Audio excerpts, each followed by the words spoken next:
My best friend in the industry was Hollywood's latest it girl. But recently, she became obsessed with dating the heir to the Pierce family empire, desperate to marry into old money.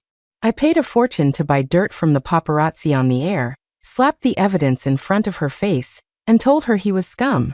I convinced her to break up with him and stop chasing unrealistic fantasies of marrying a billionaire. She nodded, agreed, and dumped him. Years later, she became an Oscar winner. During her acceptance speech, she stabbed me in the back on national television. My best friend once stole the love of my life. I wanted to die, but now I just want to say one thing. I don't blame her. It's all water under the bridge. Overnight, my reputation was destroyed. I became the homewrecker everyone loved to hate. Her crazy stance sent me death threats daily. Finally, I jumped off a building to prove my innocence, but nobody cared. When I opened my eyes again, I was back to the day my best friend showed me a photo of her and the Pierce heir. Chloe, he said he wants to marry me. Am I finally going to be a billionaire's wife? My best friend, Tiffany, sat next to me. Her tone was feigned confusion, but her face was flushed with shy excitement. She had tossed her script carelessly at her feet, tapping away on her phone with a smile dancing in her eyes. If this were the past, seeing Tiffany so lovesick would have made me frustrated. I would have lectured her to focus on her career, then analyzed the audition script line by line to help her design a standout performance. But right now, clutching a script covered in notes, my mind was blank. My lips were so dry I couldn't speak. The pain of falling 18 stories, my body shattering like a broken doll, was still vivid in my mind. It was a constant reminder that Tiffany wasn't the innocent girl sitting before me. Seeing me frozen in place, Tiffany huffed, annoyed. Chloe, why aren't you saying anything? Are you jealous? Jealousy won't help. Old money families don't like domineering women like you. My instinct was to tell her how twisted Preston Pierce's social circle actually was. But the moment the words reached my lips, my body involuntarily shuddered. The tragedy of my past life flashed before my eyes. Last time, Tiffany was obsessed with dating Preston, the Prince of Park Avenue, daydreaming about becoming a trophy wife. Right before the movie was set to start filming, she quit. She bailed on the role the agency fought hard to get her, just to attend Preston's secret party. Several burly men had surrounded her, dragging her in front of set-up cameras. She was drugged, flushed, and collapsed on the floor. I had rushed in with a team to save her. I stayed by her side at the hospital and used every connection I had to kill the story in the press. I managed to minimize the fallout, but when she woke up, she only gave me a dismissive sneer. Who asked you to meddle? Preston promised to marry me. That little kink was just part of our foreplay. I saved her from hell, but she thought I was jealous and trying to block her marriage into high society. Later, I bought Preston's dirty laundry from the tabloids. The photos showed he wasn't just sleeping around with men and women, he was involved with minors. As for marrying her, that was just a line he fed everyone. When I threw the evidence in Tiffany's face, she finally gave up her unrealistic dream and broke up with him. I never expected that years later, her repayment would be a public betrayal. Thinking of this, I looked up at Tiffany and clapped my hands hard. Great. That's just great. A gentle, understanding flower like you was born to marry into a dynasty. I curled my lips into a smile that didn't reach my eyes. Hearing this, Tiffany didn't look validated, she looked suspicious. Chloe, do you really think so? Didn't you always tell me to focus on my career because men are unreliable? Why are you suddenly saying I can marry into the family? I stood up quickly, grabbing Tiffany's hands with an eager smile. I just watched a live stream of that massive society wedding, the commoner marrying the billionaire. The $10 million dress, the fairy tale venue, it's so envious. I was originally worried you were being played. After all, Preston might just be talking, not proposing publicly. By the way, remember the bride? It was Jessica, the girl who competed with you back in the day, failed, and became an influencer. If she can marry rich, our Tiffany is so much better. It's definitely not a problem. Tiffany was naturally competitive. She couldn't stand anyone doing better than her, especially someone she considered beneath her. Hearing this, the last trace of suspicion vanished from her face. She flashed a huge grin. Chloe, you're finally making sense. With my looks and body, if I don't marry rich, it's a waste. Who is Jessica anyway? She can't compare to me. Don't worry, Preston will definitely propose to me in public. I nodded repeatedly, agreeing with everything. By the way, Tiff, aren't you going to Preston's party tonight? You need to dress up. Here, I'll send you the info for the spa I go to. Just put it on my card. But this afternoon's audition, you might not make it. Tiffany was floating on cloud 9, convinced she was about to become royalty. She didn't care about the measly acting fee she'd have to work hard for. Fine, it's just a crappy movie anyway. If my agent Lisa hadn't forced me, I wouldn't even be here. Cover for me with Lisa. I'm leaving. She grabbed her limited edition lambskin bag and strutted out of the casting office, casting a contemptuous glance at the other actors waiting in the hall. Without Tiffany's drama, my audition went incredibly smooth. After all, if not for the accident in my past life, the director had originally wanted me for the lead role anyway. I got home at 11 p.m. By now the party should be at its peak. I quickly dialed 911. Beverly Hills, the villa on Mulholland Drive. Illegal gathering. My voice was low and urgent. Immediately after, I contacted several paparazzi, leaking the address and hinting at a massive scandal. Then I called our agent Lisa, sounding panicked. Lisa, Tiffany might be caught up in one of those yachting parties. I heard the paparazzi are already camping out. You need to go handle it. After hanging up, I kept dialing. This time, I called several of Tiffany's biggest fan club leaders. Our girl is being bullied. You guys need to go save her.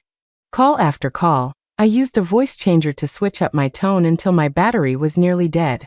From company execs to tabloid reporters, I spared no effort to ensure Tiffany became famous across the entire internet tonight. As expected, half an hour later, Twitter servers crashed. Netizens were screaming, "Holy SHD, these rich kids are wild." Thanks to my helpful tips, traffic on social media exploded, far exceeding expectations. Photos of the party spread like a virus. Accounts were getting banned, but new ones popped up to repost the content instantly. One photo, in particular, caused a massive uproar. Tiffany, known for her innocent girl next door image, was wearing heavy trashy makeup and nothing but a sequined halter top, clinging to Preston Pierce and a few other trust fund babies. Lisa, the agent, arrived at the scene. Seeing Tiffany dressed like an escort, she frowned deeply. "Tiffany, look at yourself. You're disgracing yourself. You are a star, not a call girl." Preston, seemingly feeling this disrespected him, waved his hand and pulled Tiffany into his lap, sneering provocatively. "Where did this old hag come from? Mind your own business. I like my Tiffany just like this." Fans on the scene also stood up for Tiffany, shouting, "Tiffany looks so hot. She's breaking boundaries. She's gorgeous. When is Preston taking her home? She deserves to be a billionaire's wife." Tiffany had been feeling guilty, but hearing the praise, her confidence surged. She straightened her back and rolled her eyes at Lisa. "I'm an adult. I decide my own life. You're not my mother, so back off." Lisa was speechless at her entitlement. Unlike other ruthless agents, Lisa truly treated her artists like her own children. She had protected them from the industry's filth, only for Tiffany to willingly dive into the sewer to climb the social ladder. Lisa wanted to walk away, but after years of working together, she tried one last time. "Come back to the office, apologize, and focus on acting. Stop this nonsense." But Tiffany replied arrogantly, "What is a small entertainment company compared to the Pierce family? I'm going to marry into money. Believe it or not, I'll buy your agency later, and you'll all be begging me for jobs." Lisa was completely silenced. Meanwhile, wearing a hat and mask and wrapped up tight, I was handing out cash to the fans I had hired. That's right. The fans shouting support earlier were actors on my payroll. After all, those whom the gods wish to destroy, they first make mad. As for the online comments, I didn't spend a dime. Those were just regular people living for the drama. The innocent flower suddenly changed her style? "Looks like she's working hard to bag the Prince of New York," one comment read. "Preston has always liked the exotic, baddie type. He's just tired of steak and wants a cheeseburger. Is it worth being this pathetic? Does she really think she can marry into the 1%? Most netizens were skeptical and dismissive. Ignoring the online noise, the reporters on the scene were like sharks smelling blood, getting more aggressive by the second. Mr. Pierce, what exactly is your relationship with Tiffany? Whistleblowers claim this party involves illicit transactions. Will you cooperate with the police investigation? A reporter's question hit the bullseye, instantly tensing the atmosphere. Seeing Preston trapped, Tiffany squeezed out a few fake tears for the cameras. No, it's not like that. Preston and I are in a normal relationship. He promised to marry me. This party is actually to celebrate the end of our single lives. Tiffany's voice trembled, and she looked pitifully at Preston, seeking his backup. The crowd started chanting, "Propose! Propose! Kiss her! Kiss her!" Lisa was signaling frantically from the side, warning her not to be reckless.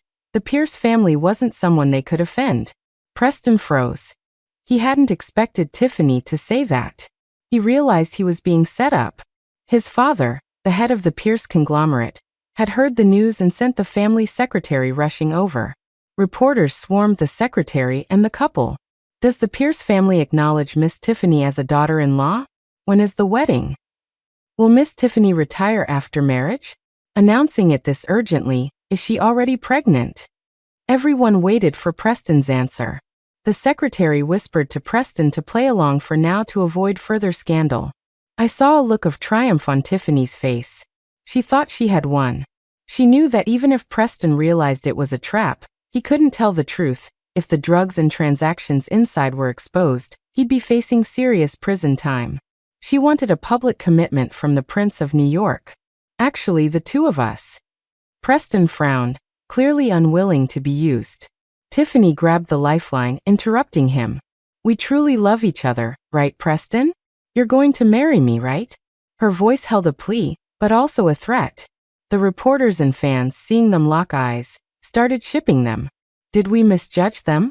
Another celebrity billionaire fairy tale. Maybe someone was just jealous and swatted them. Tiffany's eyes were red with excitement. She was ready for the proposal. However, Preston stared at her, his eyes burning with rage. He opened his mouth. You're just a plaything. Did you really think you were somebody? What did you say? Tiffany's face went pale. She stared at Preston in shock, unable to believe he would rather face legal trouble than propose to her. But really, who accepts a threat like that? Preston's voice cut through the noise, cold and sharp. You think you can scheme against me? Tiffany, take a look in the mirror. With your plain Jane face and flat as a board body. I only played with you to try something bland for a change. You actually think you're charming. You don't even look as good as the influencer I hooked up with last week. At least she had tits. Preston wanted to say more, but the police arrived and interrupted him. As he was taken away, he turned his head, his gaze sharp as a knife, filled with warning and menace. It seemed this wasn't over. The consequences waiting for Tiffany were going to be unbearable. The reporters looked at each other. So Tiffany staged this whole thing to force a marriage into a rich family? Flashes and lenses swung toward the new target. I didn't. It's not like that. Tiffany's voice was drowned out. She searched the crowd, her eyes landing on the group of fans by the road. You guys believe me, right? The onlookers looked at each other, then suddenly shouted in unison. We believe you, sister. Tiffany started to show her signature innocent smile, but then they continued. We believe that with your scheming, you'll definitely find a way to trap a rich man. Her smile froze on her face. The online waves crashed higher and higher. I scrolled through news about the Prince of New York's sex party, followed immediately by famous actresses' desperate bid to marry rich. You gotta hand it to Tiffany, she's got guts trying to trap a Pierce, a netizen commented. Fortune favors the bold, but stupidity kills, another replied. I heard she tried to drug him, but he dodged it and she drank it herself. In my past life, I learned later that the drugging incident was also staged by Tiffany. She had secretly contacted reporters to expose the romance and tried to get pregnant to secure her spot in the family. My unexpected intervention ruined her plan, and Preston, realizing her scheme dumped her. Her later heartbreak and breakup were just an act to guilt-trip me into giving her the movie role. Reborn. There was no way I'd let her get what she wanted. An hour ago, my last anonymous call was to Preston himself. Meanwhile, Tiffany broke down under the flashing lights. Lisa, unable to watch the train wreck, dragged her through the crowd and fled. As for me, I took an Uber home, turned off my phone, and had the best sleep of my life. The next day, I was woken up by Tiffany pounding on my door. "Chloe, lend me some money. I need a boob job." Tiffany seemed traumatized by yesterday's insults. She practically begged. I figured it out. Preston left me because I'm not beautiful enough. I rolled my eyes internally but feigned sympathy. "Tiff, that's a bad idea. Have you heard about botched surgeries? The implants can." I trailed off, letting her imagine the horror. "I just need to go to a top clinic, right?" She interrupted, grasping at straws. "Lend me the money. Once I'm hotter than those Instagram models, Preston will take me back. When I marry into the family, I won't forget you." I stayed silent for a moment, then opened my banking app to show her my empty balance. "How is that possible? You've made millions over the years. Are you lying to me because you don't want to help?" Her voice turned greedy and suspicious. "It's not as glamorous as you think. The agency takes 70%, then taxes, then overhead for my studio.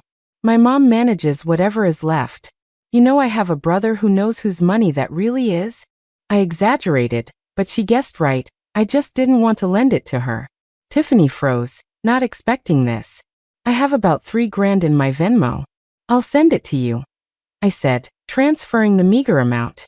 "That's not enough for anything," she mumbled, dissatisfied. "Actually, you could get an online loan.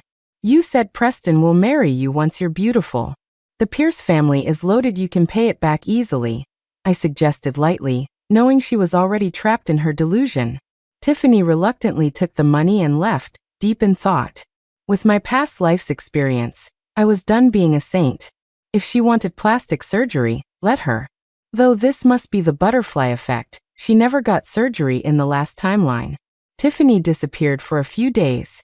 The online hate grew worse until a week later, she appeared in a live stream interview orchestrated by the company.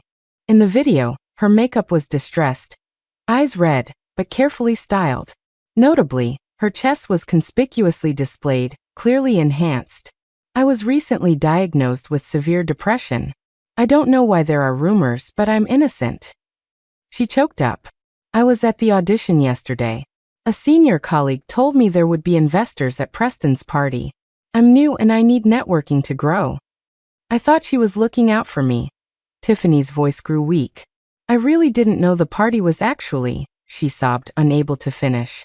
She skillfully avoided her scheme to trap Preston and turned the gun on me. Using a new scandal to cover an old one, a trick I taught her. But she learned it wrong. Soon after the stream, netizens identified the senior colleague as me. Before the cyberbullying wave hit, I drove to the agency.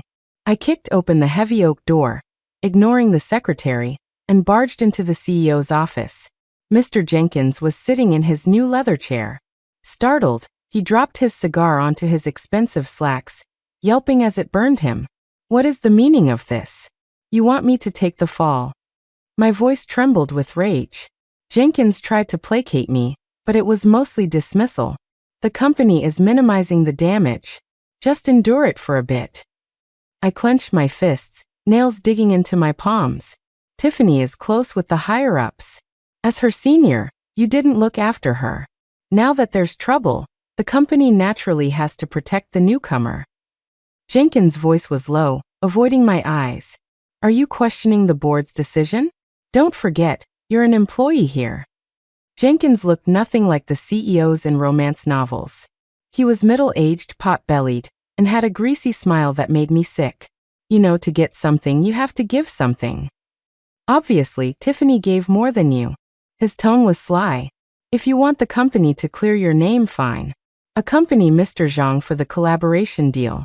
Crown Hotel, Presidential Suite 3113. Reste sexy." I felt nauseous. "Aren't you afraid I'll expose all of this?" Jenkins' beady eyes narrowed. His voice dropped, threatening. You've been in this industry long enough. Either accept reality or face worse retaliation. He paused.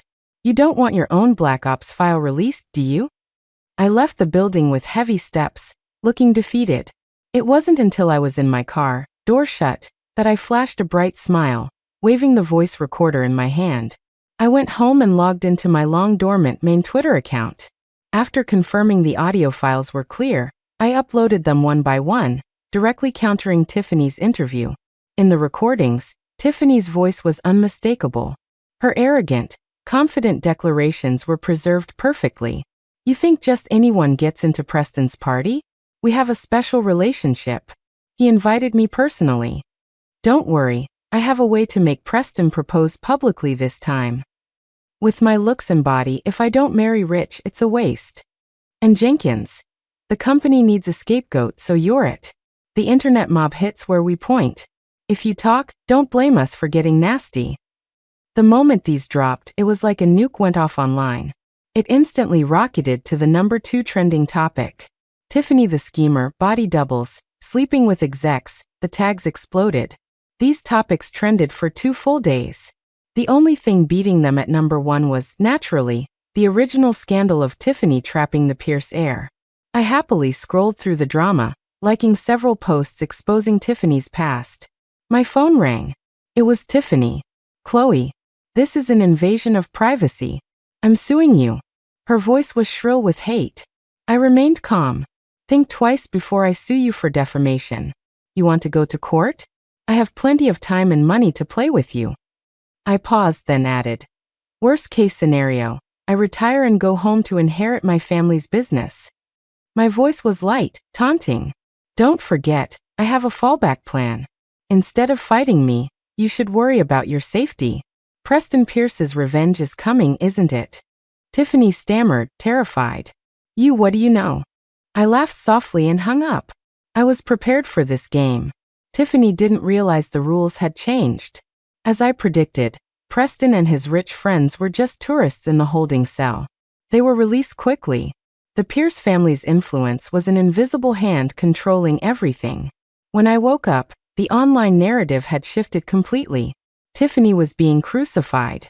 Explicit photos of her were circulating everywhere, some real, some AI fakes. The public's focus shifted entirely to Tiffany's loose private life. The entertainment industry loves to kick someone when they're down. Rival actresses hired people to dig up proof that she faked her college degree and evaded taxes. Authorities stepped in. She was blacklisted across the entire internet. The Pierce family successfully framed the entire scandal as Tiffany's personal misconduct, quietly extricating themselves. It was a cunning distraction. The internet mob was easily manipulated, and the Pierce name seemed to vanish from the conversation. Tiffany had used every dirty trick to climb the ladder, only to lose everything in less than a week.